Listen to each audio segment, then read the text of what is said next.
আজ থেকে প্রায় ৬-৭ মাস আগে শেখ হাসিনা যখন দিল্লির উপকণ্ঠে এই হিন্ডন বিমান ঘাঁটিতে এসে অবতরণ করেন, তখন ভারতের ধারণা ছিল এই স্টপওভার বড়জোর ৬-৭ ঘন্টার জন্যই। সেই ভুল ভাঙতে অবশ্য বেশি সময় লাগেনি, তাকে পাঠানো সম্ভব হয়নি তৃতীয় কোনো দেশে, এবং আজও রাষ্ট্রীয় অতিথি হিসেবে তিনি কিন্তু ভারতেই অবস্থান করছেন। হাসিনার ফিউচার শেখ হাসিনার পতন ভারতের সুখের সংসারে বড় ঝড় তোলে। এলোমেলো হয় মোদির চারপাশ। সোনার ডিমপাড়া হাঁস হারানোর বেদনায় কাতর হয়ে পড়ে ভারত।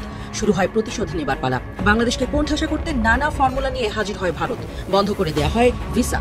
পর্যটন ভিসা পুরোপুরি বন্ধ করেও থামেনি নয়াদিল্লি। চিকিৎসা ভিসার ক্ষেত্রেও কড়াকড়ি আরোপ করে চরম অমানবিকতার পরিচয় দেয় মোদি প্রশাসন। তবে বাংলাদেশও মাথা নোয়াবার নয়। এই ঢাকা দিল্লিকে পিঠ দেখায়নি, দেখিয়েছে বুক। চোখে চোখ রেখে ভারতকে দিচ্ছে যোগ্য জবাব। ভারতের কোনো অযৌক্তিক দাবি মানছে না বর্তমান বাংলাদেশ সরকার। আপনি ওনার সামনে পেলে কি করবেন? আমি ওনাকে সামনে পাইলে ওনাকে জুতা মারবো। জুতা মারবেন? হ্যাঁ। কত পার্সেন্ট ঘৃণা প্রকাশ করলে খুশি হইবেন? পার্সেন্ট তো সচরাচর 100% হয়। 100তে 100 ঘৃণা। আপনি 100তে 100 ঘৃণা? হ্যাঁ, মানুষ মারার কল, মানুষ মারার মেশিন। হ্যাঁ। অন্তর্বর্তী সরকারের প্রধান উপদেষ্টা অধ্যাপক ডক্টর মোহাম্মদ ইউনূস বলেছেন, মানবতা বিরোধী অপরাধের অভিযোগে শেখ হাসিনাকে বিচারের মুখোমুখি হতেই হবে। যুক্তরাজ্য ভিত্তিক সংবাদ মাধ্যম স্কাই নিউজকে দেওয়া এক সাক্ষাৎকারে তিনি আরো বলেন, শেখ হাসিনার সঙ্গে তার স্বজন ও সহযোগিতারও বিচার করা হবে। মোহাম্মদপুরের জেনেভা ক্যাম্পে সেনাবাহিনীর অভিযানে আওয়ামী লীগ সাধারণ সম্পাদক ওবায়দুল কাদের গ্রেপ্তার করা হয়েছে। র্যাপিড ডেয়ারিং টাইগার্স 23 ইস্ট বেঙ্গলের 9টি টিম এই অভিযান পরিচালনা করে। মূলত গোপন সংবাদের ভিত্তিতে গ্রেপ্তারের জন্য জেনেভা ক্যাম্পে অভিযান চালানো হয়। ধরতে সক্ষম হয় সেনাবাহিনী। রাজধানী মোহাম্মদপুর এলাকায় আওয়ামী লীগের সাধারণ সম্পাদক ওবায়দুল কাদেরকে গণধোলাই দিয়ে আইনশৃঙ্খলা বাহিনীর কাছে সোপর্দ করেছে এলাকাবাসী। দেয় গণধোলাই। দেশেই আছেন আওয়ামী লীগের সাধারণ সম্পাদক ওবায়দুল কাদের। শেখ হাসিনার সবচেয়ে বিশ্বস্ত নেতা ওবায়দুল কাদেরের সর্বশেষ ট্র্যাক করা লোকেশন পাওয়া গেছে ঢাকার মোহাম্মদপুর এলাকা। ওবায়দুল কাদের বাংলাদেশের রাজনীতির ইতিহাসের কলঙ্কজনক এক অধ্যায়ের নেতা। দুর্নীতি ও সিন্ডিকেটের শিরোমণি তিনি। 2011 সাল থেকে আঁকড়ে ছিলেন সড়ক পরিবহন ও সেতু মন্ত্রণালয়।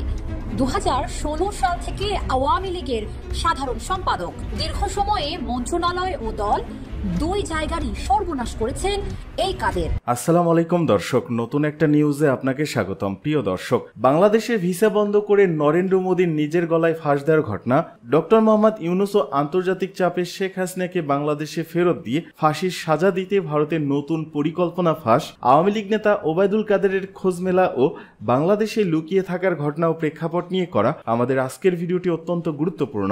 ভিডিওটি শুরু থেকে শেষ পর্যন্ত ধৈর্য সহকারে দেখে একটি লাইক দিয়ে সবাইকে শেয়ার করে দিন। আমাদের চ্যানেলে নতুন হলে চ্যানেলটি সাবস্ক্রাইব করে পাশে থাকা বেল আইকনে ক্লিক করে রাখুন। আমাদের ভিডিওটি আপনি বাংলাদেশের কোন জেলায় বসে দেখছেন বা শুনছেন সেটি অবশ্যই কমেন্ট বক্সে কমেন্ট করে জানিয়ে দিতে ভুলবেন না। চলুন আর কথা না বাড়িয়ে ভিডিওটিতে একটি লাইক দিয়ে ধারাবাহিকভাবে আজকের বিস্তারিত খবরগুলো দেখে আসি। শেখ হাসিনার পতন ভারতের সুখের সংসারে বড় ঝড় তোলে। এলোমেলো হয় মোদির চারপাশ। সোনার ডিমপাড়া হাঁস হারানোর বেদনায় কাতর হয়ে পড়ে ভারত। শুরু হয় প্রতিশোধ নেবার পালা। বাংলাদেশকে কোণঠাসা করতে নানা ফর্মুলা নিয়ে হাজির হয় ভারত। বন্ধ করে দেয়া হয় ভিসা। পর্যটন ভিসা পুরোপুরি বন্ধ করেও থামেনি নয়াদিল্লি। চিকিৎসা ভিসার ক্ষেত্রেও কড়াকড়ি আরোপ করে চরম অমানবিকতার পরিচয় দেয় মোদি প্রশাসন। মাথা নোয়াবার নয়। এই ঢাকা দিল্লিকে পিঠ দেখায়নি, দেখিয়েছে বুক। চোখে চোখ রেখে ভারতকে দিচ্ছে যোগ্য জবাব। ভারতের কোনো অযৌক্তিক দাবি মানছে না বর্তমান বাংলাদেশ সরকার। এবার অন্তর্বর্তী সরকারের পররাষ্ট্র উপদেষ্টা মোহাম্মদ তৌহিদ হোসেন বলেছেন, ভিসা জটিলতা আমরা সৃষ্টি করিনি, ভারতকেই এই বিষয়ে সিদ্ধান্ত নিতে হবে। মঙ্গলবার পররাষ্ট্র মন্ত্রণালয়ে আয়োজিত সাংবাদিক ব্রিফিং এ এসব কথা বলেন তৌহিদ। বলেছেন, ভারত যে কোনো কারণে হোক ভিসা বন্ধ রেখেছে। ভিসা দেয়া তাদের সার্বভৌম অধিকার। কোনো দেশ যদি কাউকে ভিসা না দেয় বা কোনো গোষ্ঠীকে ভিসা না দেয় তাহলে কোনো প্রশ্ন তোলা যাবে না। আমরা আশা করব ভারত তাদের সিদ্ধান্ত জানাবে আমাদের। তৌহিদ হোসেন বলেন, ভারত নিয়ে প্রধান উপদেষ্টার বক্তব্য হলো আমাদের অবস্থান। আমরা ভারতের সাথে ওয়ার্কিং রিলেশন চাই। ঢাকার এমন সিদ্ধান্তে ভারতের আরো বিপাক বাড়ছে। হাসিনাকে ক্ষমতায় ফেরাতে তারা চেয়েছিল বাংলাদেশকে মহাচাপে ফেলবে, ঢাকাকে বাধ্য করবে আপোষ করতে। তবে এবার হচ্ছে উল্টোটা। ভারতের সিদ্ধান্ত এবার ভারতের গলায় ফাঁস হয়ে ঝুলছে। অর্ধ ফাঁসে ক্লান্ত হয়ে জিভ বের করে দাঁড়িয়ে আছে মোদি প্রশাসন। এবার তাদের দম বন্ধ হওয়ার দশা। ভারতের সাধারণ মানুষও আছে বিপদে। তাদের অনেকেরই ব্যবসা বাণিজ্য ছিল বাংলাদেশি পর্যটক নির্ভর। ভারতের বেসরকারি চিকিৎসা খাতের একটা বড় অংশ টিকেই ছিল বাংলাদেশের উপর ভর করে। এবার সেখানেও টান পড়েছে। অনেক চিকিৎসা প্রতিষ্ঠান বন্ধ হওয়ার দশা। সেই সাথে হোটেল ব্যবসাতেও বড় ধস নেমেছে। ভারত সরকারের পর্যটন মন্ত্রণালয়ের তথ্য অনুযায়ী 2017 থেকে 2022 সালের মধ্যে দেশটিতে চিকিৎসার জন্য যাওয়া বাংলাদেশের সংখ্যা বেড়েছিল 48%। এর মধ্য দিয়ে দেশটিতে চিকিৎসা পর্যটনে আসা মোট বিদেশির মধ্যে বাংলাদেশের হার ছিল 70%-এর কাছাকাছি। এই বৃদ্ধির ধারা অব্যাহত ছিল 2023 সালেও।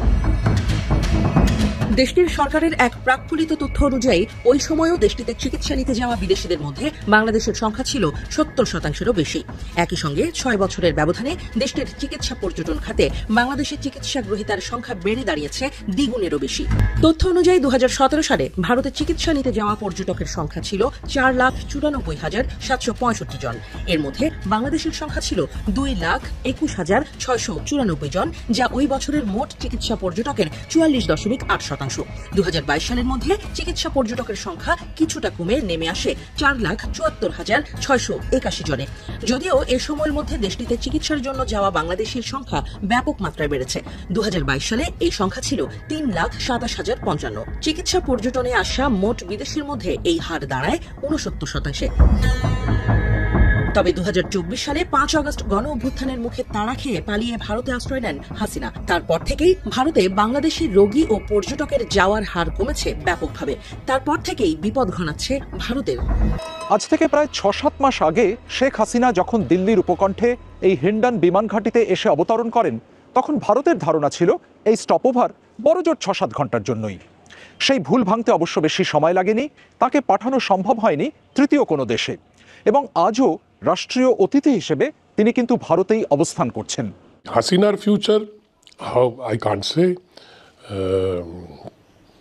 She obviously মানে is not going anywhere, I think, because অন্য জায়গায় হয়তো অতটা সুবিধে করতে পারছে না কিংবা হোয়াট এভার। আর ভারতে আছে, ঠিক আছে, ভারত সরকার তাকে যে থাকবে সে আগেও থেকেছে। 75 to 81 তো এখানেই ছিল। আর আমাদের কোনোদিন এরকম পলিসি নেই ফর আ পলিটিক্যাল পারসন যে তাকে মানে জোর করে ফেরত দেয়া। দালাই লামাও তো এখনও ইন্ডিয়াতেই আছে। তাই জন্যে আমরা মনে করি আমাদের এখানে যারা আশ্রয় নিয়ে আসে তাদের আমাদের একটা বলতে পারো কালচারাল ব্যাপার কিংবা একটা পলিসিরও আসার ব্যাপার আছে, তাদের আমরা জোর জবরদস্তি করে কোথাও পাঠাবো না। Thank you so much.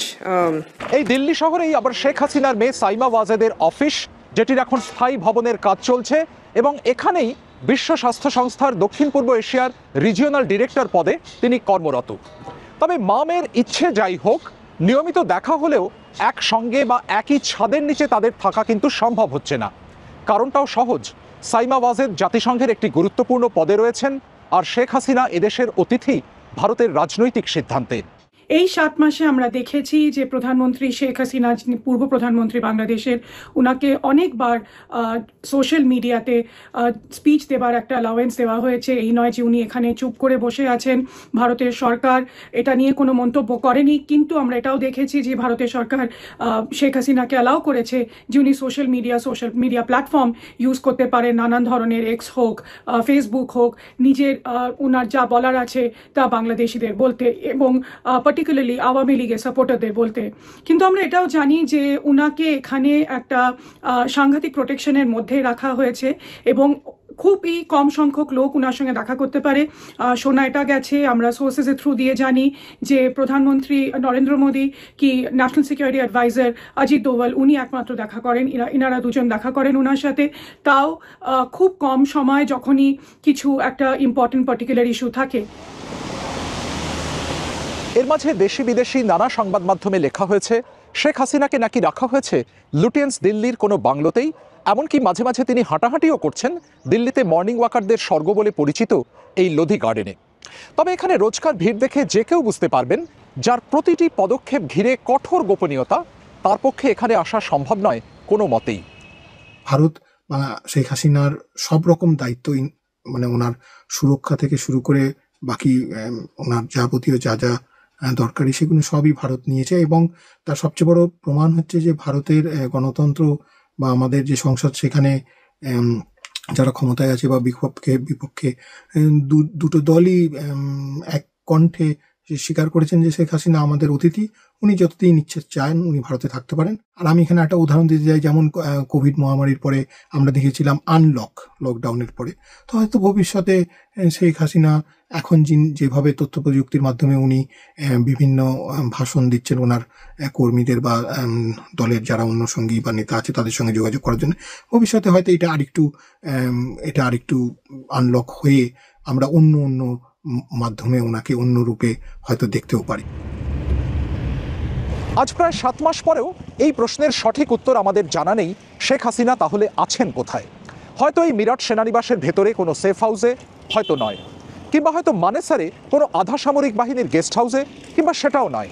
তবে এই লম্বা সময় ধরে তার সঠিক লোকেশন যে গোপন রাখা সম্ভব হয়েছে, এটাও কিন্তু কোনো কম সাফল্য নয়। ইন্ডিয়া ওনাকে রাখবেন, উনি যতদিন এখানে থাকতে চান আর আমরা যতদিন ফিল করি দ্যাট উনি ওখানে ফেরত গেলে উনি সেফ হবেন না, সো ওনাকে এখানে রাখা হবে। কিন্তু রিহ্যাবিলিটেটের যেটা কথা উঠছে, আমি জানি না গভর্নমেন্ট অফ ইন্ডিয়া কী ভাবছেন, কিন্তু আওয়ামী লীগের তো নিশ্চয়ই সেরকম একটা চেষ্টা, বাট আমার মনে হয় না সেরকম কন্ডিশনস আর অ্যাজ ইয়েট মানে পসিবল। কিন্তু আওয়ামী লীগ অফকোর্স কিছুটা একটা সিম্পাথি ওয়েভ তো পেয়েছে 32 ধানমন্ডি ভাঙার পরে, আরও যা যাবতীয় খুব মাইন্ডলেস যেগুলো ডিস্ট্রাকশন করেছে, অকারণে যেগুলো হয়েছে। কিন্তু শেখ হাসিনার ওপরে যেই রাগ বা যেই বিতৃষ্ণা মানুষের, স্বাভাবিকভাবে এত বছরের একটা ব্যাপার, তো আমার মনে হয় না অত তাড়াতাড়ি তারা ভুলে যাবে। আওয়ামী লীগ একটা হিস্টোরিক্যাল পার্টি, তারা নিশ্চয়ই একটা সার্টেন জায়গা অকুপাই করে বাংলাদেশের পলিটিক্যাল ল্যান্ডস্কেপে, কিন্তু তাই বলে শেখ হাসিনা কে যে সবাই মেনে নেবে as the leader of Awami League anymore, আমার সেটা কোয়েশ্চেন মনে হচ্ছে। ফলে একটা জিনিস খুব পরিষ্কার, দলীয় নেতাকর্মীদের উদ্দেশ্যে তাকে হয়তো ভাষণ দিতে দেওয়া হচ্ছে, কিন্তু তার মানে এই নয় যে ভারত আবার শেখ হাসিনাকে বাংলাদেশের রাজনৈতিক চালচিত্রে হাতে করে বসিয়ে দিতে চাইবে। বাস্তবতা হলো ভারতের সে ইচ্ছাও নেই, হয়তো ক্ষমতাও নেই। ওবায়দুল কাদের বাংলাদেশের রাজনীতির ইতিহাসের কলঙ্কজনক এক অধ্যায়ের নেতা, দুর্নীতি ও সিন্ডিকেটের শিরোমণি তিনি। 2011 সাল থেকে আঁকড়ে ছিলেন সড়ক পরিবহন ও সেতু মন্ত্রণালয়। 2016 সাল থেকে আওয়ামী লীগের সাধারণ সম্পাদক। দীর্ঘ সময়ে মন্ত্রণালয় ও দল দুই জায়গারই সর্বনাশ করেছেন এই কাদের। আওয়ামী লীগের টানা শাসন আমল যতই দীর্ঘায়িত হয়েছে, ততই ক্ষমতা ও নিয়ন্ত্রণ বেড়েছিল কাদেরের। সারা দেশে গড়ে তুলেছিলেন চাঁদাবাজি, টেন্ডারবাজি ও সন্ত্রাসের চক্র। আর সে করেছেন দলের পদ বাণিজ্য। আর এসব কুকর্মের জন্য কাদের গড়ে তুলেছিলেন একটি বাহিনী। দর্শক, ওবায়দুল কাদেরের সেই বাহিনীর শীর্ষ কয়েকজনের সঙ্গে আপনাদের পরিচয় করিয়ে দেব, যারা কাদেরের কালেক্টর হিসেবে পরিচিত। এদের কেউ উঠে এসেছিলেন ঝুট ব্যবসা থেকে, কেউ আবার অস্ত্র কারবার ও সন্ত্রাসের রাজত্ব থেকে। চলুন দেখে আসি কাদের ঘনিষ্ঠ সেসব গডফাদারদের। 3 ধরনের সিন্ডিকেট গড়ে তুলেছিলেন ওবায়দুল কাদের। একটি সিন্ডিকেট নিয়ন্ত্রণ করত সড়ক পরিবহন ও সেতু মন্ত্রণালয়, আরেকটি সিন্ডিকেটের দায়িত্বে কাজ ছিল সন্ত্রাস ও চাঁদাবাজি করা এবং রাজনীতির মাঠ দখলে রাখা। আর দলের পদ ও মনোনয়ন বাণিজ্যের জন্য গড়ে তুলেছিলেন আরও একটি সিন্ডিকেট। কাদের সিন্ডিকেটের সবচেয়ে প্রভাবশালী সদস্য হলেন ফেনীর নিজাম হাজারী। অস্ত্র ব্যবসা থেকে রাজনীতির মাঠে আগমন ঘটে এই গডফাদারের। কাদেরের পদোন্নতায় আওয়ামী লীগের মনোনয়নে তিনি হয়েছিলেন সংসদ সদস্য। ফেনীকে বানিয়েছিলেন নিজের রাজ্য, সেখানকার সবকিছু চলত তার নির্দেশ মতো। সীমাবদ্ধ থাকেননি, তার থাবা বিস্তৃত হয়েছিল আরো অনেক দূর। সড়ক পরিবহন ও সেতু মন্ত্রণালয়ের কাজও নিয়ন্ত্রণ করত হাজারী চক্র। আর এই কাজে হাজারীর সঙ্গী হন আরো কয়েকজন। টেন্ডার বাণিজ্যের সিন্ডিকেট মজবুত করতে এই চক্রে যুক্ত হন ওবায়দুল কাদেরের পরিবারের সদস্যরা। সবার মাথার উপরে ছায়ার মতো থাকেন কাদের নিজে। দুর্দণ্ড প্রতাপশালী এই সিন্ডিকেটের হাতে চলে যায় সড়ক ও সেতু পরিবহন মন্ত্রণালয়ের 90% কাজ। 2011 সাল থেকে 2024 সালের জুলাই পর্যন্ত সওজের মোট কাজের 90%ই করে হাতে গোনা 12 থেকে 15টি ঠিকাদারি প্রতিষ্ঠানগুলো প্রায় 75,000 কোটি টাকার কাজ পায়। এসব কাজ থেকে মোটা অঙ্কের অর্থ কমিশন হাতিয়ে নেয় কাদের সিন্ডিকেট। ওবায়দুল কাদের চক্রের আরেক হোতা হলেন টাঙ্গাইলের ছোট মনির। একসময় তার বিরুদ্ধে অস্ত্র ব্যবসার অভিযোগ ছিল। কাদেরের বদন্যতায় সেই ছোট মনির 2018 সালে পেয়ে যান নৌকার মনোনয়ন। 2 দফায় হন সংসদ সদস্য। ডন হিসেবে আত্মপ্রকাশ করেন। নানা ধরনের সন্ত্রাসী কর্মকাণ্ড, টেন্ডারবাজি, পরিবহন বাণিজ্য নিয়ন্ত্রণ, এমনকি ধর্ষণের পর হত্যার মতো অভিযোগ রয়েছে ছোট মনিরের পরিবারের বিরুদ্ধে। ওবায়দুল কাদেরের বিরল আবিষ্কার হলেন গাজীপুরের সাবেক মেয়র জাহাঙ্গীর আলম। একসময়ের গার্মেন্টসের ঝুট ব্যবসায়ী ছিলেন জাহাঙ্গীর। বিশেষ সুবিধার আশায় কাদেরের চোখে পড়ে যান জাহাঙ্গীর। এরপর আওয়ামী লীগের সাধারণ সম্পাদকের প্রশ্রয়ে জাহাঙ্গীর উঠতে থাকেন তরতর করে। গাজীপুরের নিয়ন্ত্রক হয়ে ওঠেন এই জাহাঙ্গীর। হাজার হাজার কোটি টাকার দুর্নীতিতে জড়ানো জাহাঙ্গীরকে কোনোভাবেই দমন করতে পারেনি কেউ, কারণ তার মাথার উপরে ছিল ক্ষমতাশালী কাদেরের প্রশ্রয়ের হাত। ওবায়দুল কাদের চক্রের আরেক সদস্য হলেন তার ব্যক্তিগত সহকারী আব্দুল মতিন। অনেকের কাছে নামটি অপরিচিত হলেও অত্যন্ত প্রভাবশালী ছিলেন এই মতিন। অবৈধ নানা সিন্ডিকেটের সমন্বয় ও তদারক করতেন তিনি। পালাবো না, কোথায় পালাবো? পালাবো না, প্রয়োজনে ফখরুল সাহেবের বাসায় গিয়ে উঠবো। জনসম্মুখে ওবায়দুল কাদের এভাবেই দম্ভ করে বলেছিলেন পালাবো না, কিন্তু ছাত্র জনতার আন্দোলনের তোপে ঠিকই 5 আগস্ট পালাতে হলো তাকে। ফ্যাসিস্ট হাসিনা পালিয়েছেন পাশের দেশে, তার সাঙ্গপাঙ্গরাও অবস্থান করছেন ভারত সহ বিভিন্ন দেশে। তবে দেশের বেশিরভাগ মানুষের মনেই দীর্ঘদিন ধরে একটি প্রশ্ন, কোথায় পালিয়েছেন কাদের? 14 সেপ্টেম্বর 2024 রহস্যজনকভাবে মৃত্যু ঘটে নবাগত নায়িকা মেঘলার। এর কয়েক মাস পরই এই বিষয়ে বেশ কিছু চাঞ্চল্যকর তথ্য দেন সাংবাদিক নাজমুস সাকিব। তিনি দাবি করেন ওবায়দুল কাদেরের লালসার শিকার হয়েছিলেন মেঘলা। এর প্রমাণ ওবায়দুল কাদেরের কল লিস্ট ট্র্যাকিং। ওই কল লিস্ট ট্র্যাকিং এ জানা গেছে সর্বশেষ গত 5 আগস্ট ওবায়দুল কাদেরের ব্যবহৃত ফোন নাম্বারটির লোকেশন দেখায় মোহাম্মদপুরে। তারপর থেকেই বন্ধ হয়ে যায় কাদেরের ফোন। একই দিন নিজের ভেরিফাইড ফেসবুকে দেয়া এক পোস্টে আরেকটি চাঞ্চল্যকর দাবি করেন সাংবাদিক ইলিয়াস হোসেন। তিনি জানান ওবায়দুল কাদের দেশেই আছেন। পোস্টে ইলিয়াস লেখেন, অত্যন্ত বিশ্বস্ত সূত্রে জেনেছি ওবায়দুল কাদের দেশেই আছেন। তিনি দেশ ছেড়েছেন কিংবা মারা গিয়েছেন, এসব খবর পরিকল্পিতভাবে ছড়ানো হচ্ছে। এর আগে ওবায়দুল কাদের মারা গেছেন দাবিতে 3টি ফটো কার্ড ভাইরাল হয় সামাজিক যোগাযোগ মাধ্যমে। যদিও পরবর্তীতে কিছু ফ্যাক্ট চেকিং প্রতিষ্ঠান যাচাই করে জানায় প্রচারিত ফটো কার্ডগুলো ভুয়া। এদিকে বিভিন্ন গণমাধ্যমের মতে ভারতে আত্মগোপনে থাকা আওয়ামী লীগ নেতাদের ধারণা জটিলতা এড়াতেই ওবায়দুল কাদের দিল্লিতে থাকতে পারেন। কেননা আত্মগোপনে থাকা বেশিরভাগ নেতাই তার খোঁজ নেয়ার চেষ্টা করেছেন, যারা অবস্থান করছেন কলকাতায়। এই নেতারা আওয়ামী লীগ সরকারের পতনের জন্য ওবায়দুল কাদেরকেই দোষ দিচ্ছেন। এজন্যই কলকাতায় ওবায়দুল কাদেরের সঙ্গে নেতাদের দেখা হলে বিব্রতকর পরিস্থিতি সৃষ্টির আশঙ্কা রয়েছে, তাই জানান পলাতক নেতারা। অবশ্য কেউ কেউ এখনো বলছেন কয়েক দফা সীমান্ত পার হওয়ার চেষ্টা করেও ব্যর্থ হয়েছেন ওবায়দুল কাদের। শেখ হাসিনার বিচারের সঙ্গে নির্বাচনের সম্পর্ক নাই, মন্তব্য আমির খসরু মাহমুদ চৌধুরীর। শেখ হাসিনার বিচারের সঙ্গে নির্বাচনে কোনো সম্পর্ক নাই বলে মন্তব্য করেছেন বিএনপির স্থায়ী কমিটির সদস্য আমির খসরু মাহমুদ চৌধুরী। আজ বুধবার রাজধানীর একটি হোটেলে বিএসবিআর আয়োজিত গোল টেবিল আলোচনা শেষে সাংবাদিকদের একথা বলেন তিনি। আমির খসরু বলেন, বিচারিক বিষয়ে আইনি প্রক্রিয়ার সঙ্গে সরকার পরিবর্তনের কোনো সম্পর্ক নাই। স্বাধীন বিচার বিভাগ বিশ্বাস করলে নির্বাচন নিয়ে অহেতুক বিতর্ক সৃষ্টি করা কাম্য নয়। শুধু শেখ হাসিনা নয়, আওয়ামী লীগের বাকি অপরাধীদেরও বিচারের আওতায় আনতে হবে। তিনি আরো বলেন, নির্বাচিত সরকার শেখ হাসিনা সহ আওয়ামী লীগের অপরাধীদের বিচার করার বিষয় প্রতিশ্রুতিবদ্ধ থাকবে। নাগরিক পার্টির আহ্বায়ক নাহিদ ইসলামের বক্তব্যের সমালোচনা করে তিনি বলেন, জাতীয় নির্বাচনের সঙ্গে নানা প্রস্তাব জুড়ে দেওয়া শেখ হাসিনা সরকারের ফ্যাসিস্ট চরিত্রের মতো।